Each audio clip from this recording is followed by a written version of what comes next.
Number one is, what types of propaganda do you think were most effective during the time period?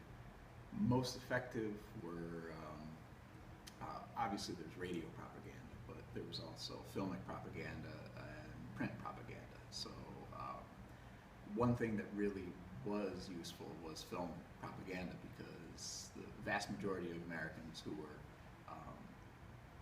in the marketplace in the 30s and 40s were what's called the habit audience in terms of film. They went, vast majority of Americans went to movie theaters at least once a week, and this is a time before television, so if you wanted to see a motion picture, that's where you had to go.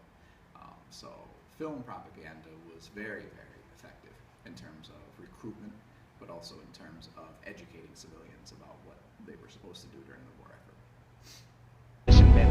Cries out for universal brotherhood, for the unity of us all. Even now my voice is reaching millions throughout the world. Millions of despairing men, women, and little children.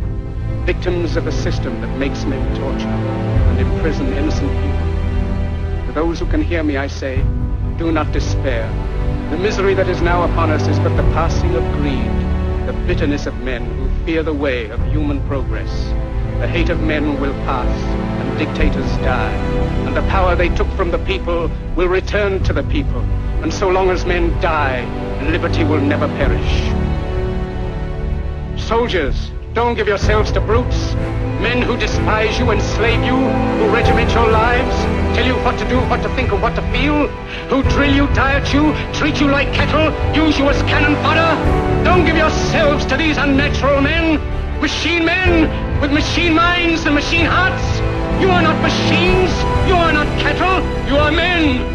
You have the love of humanity in your hearts. You don't hate, only the unloved hate, the unloved and the unnatural. Soldiers, don't fight for slavery, fight for liberty. In the 17th chapter of St. Luke it is written, the kingdom of God is within man, not one man nor a group of men, but in all men, in you. You, the people, have the power to create machines, the power to create happiness. You, the people, have the power to make this life free and beautiful, to make this life a wonderful adventure. Then in the name of democracy, let us use that power. Let us all unite. Let us fight for a new world, a decent world, that will give men a chance to work, that will give youth a future and old age a security. By the promise of these things, brutes have risen to power, but they lie. They do not fulfill that promise. They never will. Dictators free themselves, but they enslave the people. Now let us fight to fulfill that promise.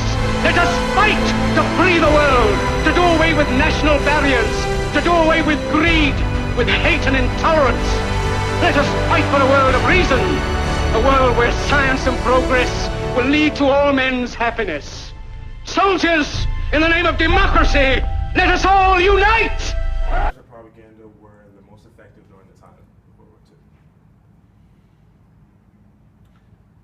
II? Most effective would have been anti-Japanese propaganda, because seeing as the Japanese attacked us, the most vicious propaganda was anti-Japanese, because it reflected racism that we had before World War II directed at the Japanese, and then that racism went to an almost immeasurable level because they actually bombed us at Pearl Harbor.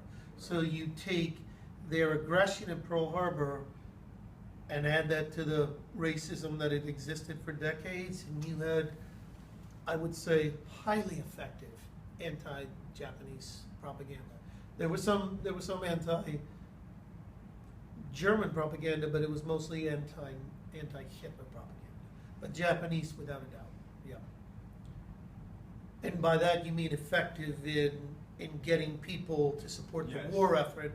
It would have to have been, anti-Japanese propaganda without question. I don't think anything would compare to that, probably, certainly during wartime in American history.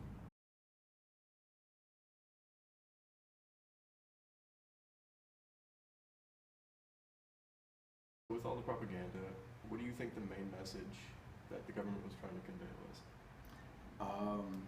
The main message was to try and win the war, to try and mobilize the populace, not only militarily but also economically and socially, try and get them to be willing to sacrifice and to know how to do that.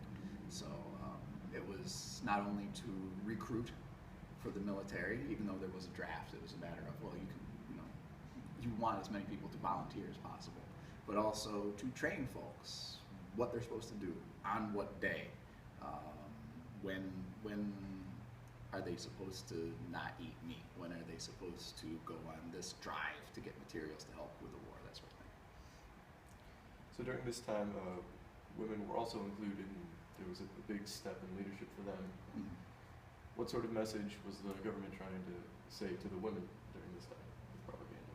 Well, the message was that they were needed, with hundreds of thousands of men needed elsewhere, because it was an all-male military.